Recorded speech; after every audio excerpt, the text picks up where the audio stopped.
Ni inkuru mwakomeje kubona ku bitangazamakuru bitandukanye dukoresha no mu gihugu cy'u Rwanda cyangwa se ku mbuga nkoranyambaga zitandukanye haba Facebook, TikTok cyangwa se Instagram. Gusa ariko ibyo nkuru ntabwo ari ngombwa ngo tubinyuremo cyane, gusa ariko igihari nuko ari ibyishimo ni byinshi kandi ni byose mu rugo rw'umuhanzi bita Ngabo Medard. Uyu ni umuhanzi twamenye mu gihugu cy'u Rwanda ariko tumenye ku izina rya Meddy.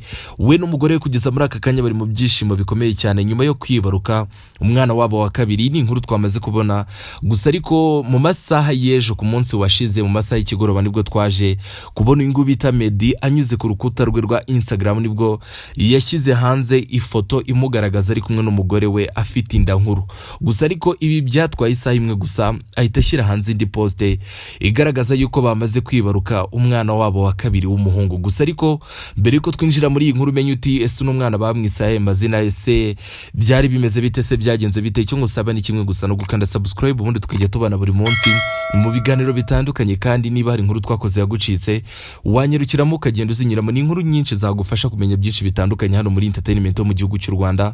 Gusa ariko nkwibutsa njye uri kumva kuri mikoro ni Philox Aime, kandi ukeneye kunkurikirana kuri platform zitandukanye hose ni Philox Aime promoter. Gusa ariko ntago ndibuze gutinda, ndagira ngo twigarukire kuri iyi nkuru y'umuhanzi bita Ngabo Medard, no musore w'umunyarwanda wamamaye ku izina rya Meddy mu muziki binyuze mu ndirimbo zitandukanye twamukunzemo nk'indirimbo bita Ntawamusimbura, indirimbo nyinshi ni nyinshi cyane. Gusa ariko nyuma y'uko akoze uno muziki yaje no kwerekeza mu muziki wo kuramya no guhimbaza Imana wo twita gospel, niwo no kugeza kuri uyu munsi abarizwamo. Gusa ariko ntago ngira ngo tuze gutinda ku bijyanye n'umuziki, ndagira ngo tugaruke kuri iyi nkuru y'umuhanzi y'uburyo yibarutse umwana we wa kabiri w'umuhungu. Gusa ariko ni inkuru y'ibyishimo batangarije abakunzi babo ku mugoroba wo kuri uyu wa mbere tariki ya 28 Mata 2025 nk'uko nahoze mbigarukaho. Uyu Meddy niwe wabyikoreye nyuma y'ifoto igaragaza ko bitegura kwibaruka. Meddy yahise atangaza amazina y'umwana w'umuhungu bibarutse. Uyu mwana rero baje kumuhereza amazina bakaba bamwise Zion Ngabo. Ngabo ni izina ry'uyu muhanzi n'ubundi akaba ari na se w'uyu mwana waje kuvuka kuri uyu munsi. Gusa ariko mu butumwa bugaragaza amarangamutima ye Meddy yagize ati nibyo koko ineza n'imbabazi by'Imana bizanyomaho, ndagukunda Mimi Methira. Aya ni amagambo yabwiye umugore we nyuma y'uko amubyariye umwana wa kabiri w'umuhungu.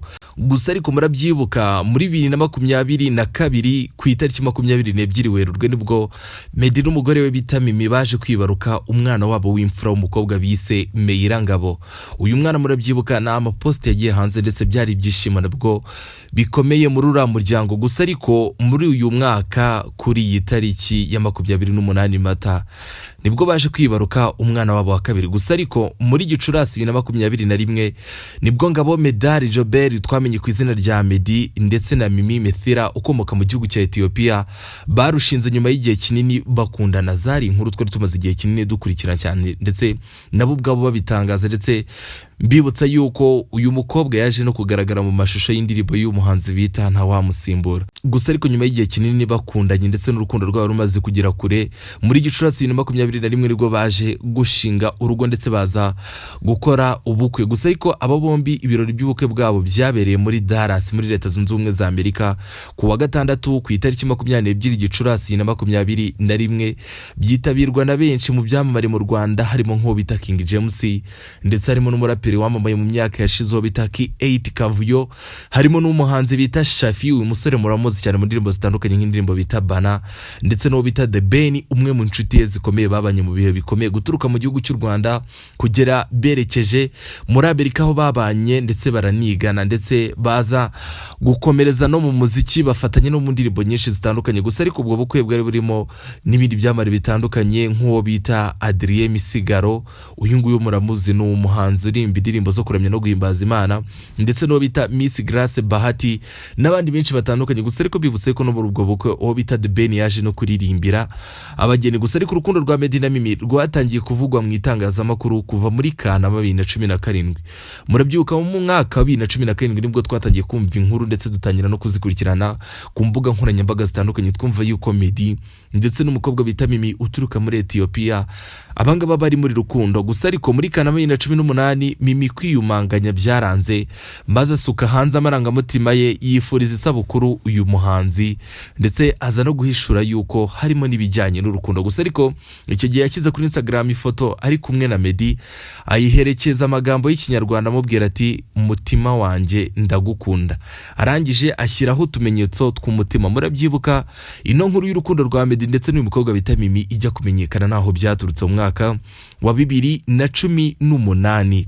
Gusa ariko urukundo rwa Meddy ndetse n'uyu mukobwa bita Mimi rwakomeje kugurumana kugeza aho Mimi yifataga rimwe na rimwe akandika ku mbuga nkoranyambaga amagambo agaragaza ko ari we mukobwa ubayeho neza ku isi kubera urukundo ahabwa n'uyu musore uturuka mu gihugu cy'u Rwanda bita Meddy. Gusa ariko inkuru kugeza kuri uyu munsi twamaze kwakira ndetse inkuru y'ibyishimo guturuka mu muryango w'uriya muhanzi bita Ngabo Meddy nuko yamaze kwibaruka umwana w'umuhungu, umwana wabo wa kabiri, uwo baje guhereza izina bita Zion Ngabo. Ni izina bamaze kumuhereza nk'umwana wabo bahaye ikaze mu muryango wabo. Gusa ariko ni inkuru yakiriwe neza by'umwihariko mu bakunzi b'uyu muhanzi bita Meddy ndetse n'abafana be ndetse n'abakunzi b'umuryango wabo ndetse n'abakunda gukurikirana ibyo bakunda gutangaza ndetse n'uburyo bakunda kubaho ndetse n'ibindi byinshi bitandukanye, by'umwihariko abafana babo muri rusange. Benshi mu byamare mu gihugu cy'u Rwanda batangiye kubifuriza kuzagira amahoro ndetse n'ibyishimo n'umunezero mu bihe bagiye gukomezanya n'undi mwana bibarutse wabo wa kabiri, harimo nko bita Pamela, uyu nguyu akaba umufasha w'umuhanzi bita The Ben,